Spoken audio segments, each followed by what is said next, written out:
বর্তমানে ফেসবুকের একটি কমন সমস্যা হচ্ছে ফেসবুক আইডি বা পেজ থেকে reach engagement net follower down হয়ে যাওয়া।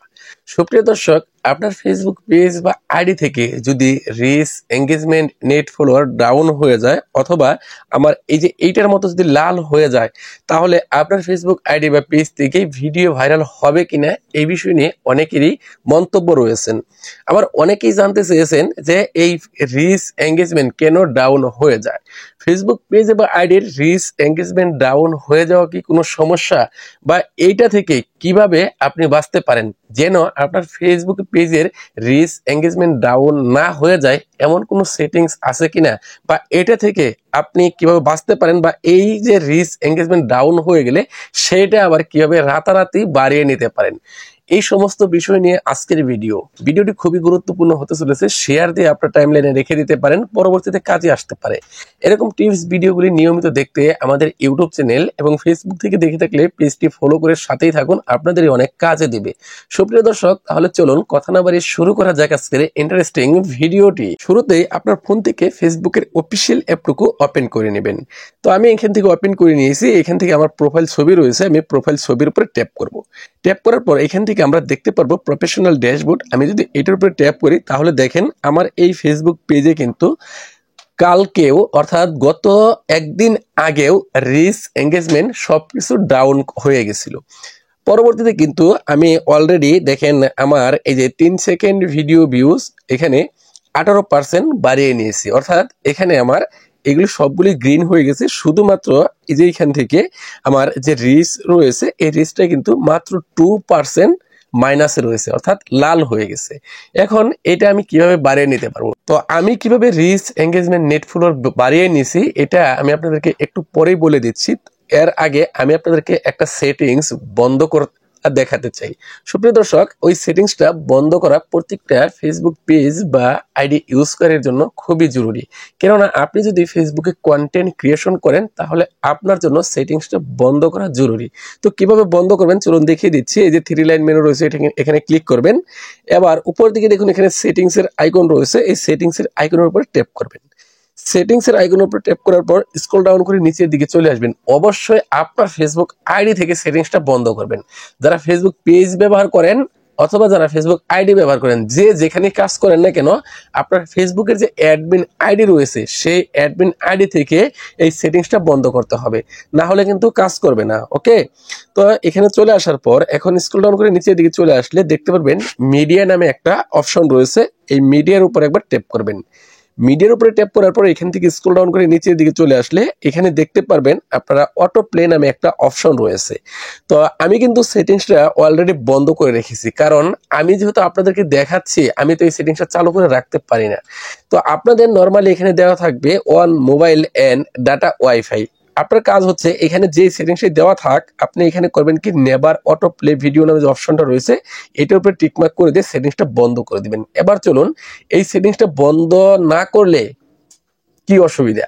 সুপ্রিয় দর্শক, সেটিংসটা যদি আপনি বন্ধ না করেন তাহলে আপনি যখন এই যে আপনার ফেসবুক পেজে নিজে প্রবেশ করবেন, এখান থেকে যখন আপনি বিভিন্ন কমেন্টের রিপ্লাই দিতে যাবেন, আপনার ফেসবুক আইডি বা পেজে অনেকেই কমেন্ট করছেন, আপনার ভিডিওগুলি দেখে অনেকেই কমেন্ট করছেন। তো কমেন্টের যখন আপনি এইভাবে রিপ্লাই দিতে যাবেন তখন কিন্তু আপনার নিজের ভিডিওগুলি আপনার নিজের মোবাইল থেকে প্লে হয়ে যাবে। এখন আপনাকে তো কমেন্টের রিপ্লাই দিতেই হবে। কমেন্টের রিপ্লাই দিতে গিয়ে যদি আপনার নিজের ভিডিও নিজে প্লে হয়ে মোবাইল থেকে প্লে হয়ে যায় তাহলে কিন্তু আপনার রিচ ডাউন হয়ে যাবে। আর এ কারণে কিন্তু অনেকের ফেসবুক পেজে পলিসি ইস্যু পর্যন্ত চলে আসছে, অনেকের মনিটাইজেশন রেস্ট্রিক্টেড করে দিচ্ছে। কেননা নিজের ভিডিও কখনোই নিজে দেখা যাবে না। আপনি একবার দুইবার দেখতে পারেন, কিন্তু আপনি যখন বারবার কমেন্টে রিপ্লাই দিবেন তখন আপনার ভিডিওগুলি বারবার প্লে হয়ে যাবে। তো আমি দেখেন এই যে আমার নিজের ভিডিওগুলি কিন্তু আমার নিজের আইডি থেকে প্লে হয় না, কখনোই প্লে হয় না, আমি কমেন্টে রিপ্লাই দেওয়ার যাই করি না কেন।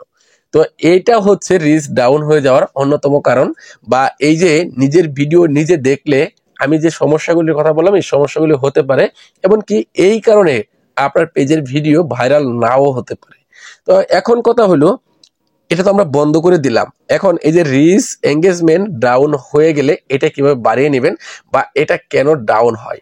সুপ্রিয় দর্শক, আমি প্রথমে একটা কথা বলে নিচ্ছি, আপনার এখানে যদি 100 মিলিয়ন রিচ করেও নেন, এই 100 মিলিয়ন রিচ থাকার পরেও পরবর্তী মাসে আপনার রিচ ডাউন হবেই। কেননা এখানে রিচ ডাউন হওয়া, লাল হয়ে যাওয়া এটা স্বাভাবিক বিষয়, একজন কন্টেন্ট ক্রিয়েটরের সাথে এটা ঘটবেই। এটা কেউ কোনো সেটিং করে বা কোনোভাবে আটকে রাখতে পারবে না। কেন, ধরেন এই মাসে আমি 30টা ভিডিও আপলোড দিছি, প্রতিদিন একটা করে ভিডিও আপলোড দিছি, এক্সাম্পল বলছি, আপনি 5টা দেন আর 10টা দেন সেটা বিষয় না। এক্সাম্পল, আমি প্রতিদিন একটা করে ভিডিও আপলোড দিই, এই মাসে আমি 30টা ভিডিও আপলোড দিছি। এখন 30টা ভিডিওতে প্রতি ভিডিওতে যদি আমার এভারেজ 1000 করে ভিউজ আসে, তাহলে 30টা ভিডিও মিলে ভিউজ আসবে 30,000, রিচ আসতে পারে 30টা ভিডিও মিলে 50,000 ধরেন আসলো। এখন এই যে 50,000 রিচ আসলো এই মাসে এবং 30,000 ভিউজ আসলো, তাহলে আমি আবার যখন এই মাসে আমার 10,000 ফলোয়ার ছিল এক্সাম্পল, এই 10,000 ফলোয়ার দিয়ে আমার 30,000 রিচ এবং 30,000 ভিউজ এবং 50,000 রিচ আসলো। এখন আগামী মাসে গিয়ে আমার আরো 5,000 ফলোয়ার বাড়লো, আমার আইডিতে টোটাল 15,000 ফলোয়ার আছে। আগামী মাসেও আমি 30টা ভিডিও আপলোড দিলাম। এখন আমার এই মাসে যে আমি এই 30টা ভিডিও মিলে আমি 40,000 ভিউজ পাইলাম বা 30,000 ভিউজ পাইলাম, আগামী মাসে গিয়ে এই 30টা ভিডিও মিলে আমি ভিউজ পাইলাম ধরেন 50,000 এবং রিচ পাইলাম 80,000, তাহলে 10-20,000 বাইরে গেল, এখানে 20,000 ভিউজ বাড়লো, রিচ বাড়লো, তাহলে টোটাল কিন্তু বাড়লো। এখন তারও পরবর্তী মাসে গিয়ে আমার কোনো একটা ভিডিওতে 1 মিলিয়ন ভিউজ হয়ে গেছে, তার মানে 30টা ভিডিও মিলে আমার কয়েক লক্ষ ভিউজ হয়ে গেছে, তার মানে এখানে প্লাস হলো। এখন এরও পরবর্তী মাসে গিয়ে এখন 3 মাস যে একটা না আমার ভিউজ বাড়লো এবং সারা বছর আমার ভিউজ বাইরেই যাবে, বিষয়টা কিন্তু এরকম না। যখনই দেখবেন আপনার আইডি বা পেজ থেকে ভিউজ কমে যাচ্ছে, এটা স্বাভাবিক বিষয়। এই মাসে আমার ভিউজ একটু বেশি আসছে, আগামী মাসে কমতেই পারে, বা এই মাসে একটু কম আসছে, আগামী মাসে একটু বাড়তেই পারে, স্বাভাবিক বিষয়, এটা নিয়ে টেনশন করার কোনো প্রয়োজন নেই। এখন এই যে এই মাসে আমার ভিউজ বেশি আসলো এবং আগামী মাসে গিয়ে ভিউজ কমে গেল, ওই যে ভিউজ কমে যাওয়ার কারণে আমার রিচ, এঙ্গেজমেন্ট, নেট ফলোয়ার সবকিছুই ডাউন হয়ে যাবে, এটা স্বাভাবিক বিষয়, চিন্তার কোনো কারণ নাই। তবে ওই ওই আপনার সামনের মাসে গিয়ে যদি আপনার সবকিছু ডাউন হয়ে যায়, তাহলে পরবর্তী মাসে গিয়ে আপনার আবার সবকিছু বেড়ে যাবে, বা যদি সেই মাসেও না বাড়ে তারপরের মাসে গিয়ে বেড়ে যাবে। তো যখন আপনার রিচ, এঙ্গেজমেন্ট ডাউন থাকবে, চিন্তা না করে ওই মাসে বেশি বেশি ভিডিও আপলোড দিবেন, ওই মাসে বেশি বেশি কাজ করবেন। তো 30টা ভিডিও যদি দেন আপনি রেগুলার, ওই মাসে গিয়ে আপনি 50টা ভিডিও দিবেন, দেখবেন আপনি নিজে থেকে রিচ বাড়িয়ে নিতে পারবেন। তো অনেক কন্টেন্ট ক্রিয়েটর রয়েছেন ইউটিউবে, অনেকেই পরামর্শ দিয়ে থাকেন যে এক রাতের মধ্যে রিচ বাড়িয়ে নিন মিলিয়ন মিলিয়ন, জীবনেও সম্ভব না, এভাবে কখনোই সম্ভব না। মূলত আপনাকে কাজ করে বেশি বেশি ভিডিও আপলোড করে বেশি বেশি ভিউজ নিয়ে আসতে পারলে, রিচ করাতে পারলে, তাহলে আপনার রিচ, এঙ্গেজমেন্ট বাড়িয়ে নিতে পারবেন। আশা করছি আপনাদেরকে খুব সহজেই বোঝাতে পেরেছি। তারপরেও এই বিষয় নিয়ে আপনাদের যদি কোনো মতামত থাকে তাহলে কমেন্ট বক্সে লিখে জানাবেন। পরবর্তী ভিডিও দেখার আমন্ত্রণ জানিয়ে আজকের মতো আমি রফিকুল ইসলাম রফিক এখান থেকে বিদায় নিচ্ছি। আসসালামু আলাইকুম।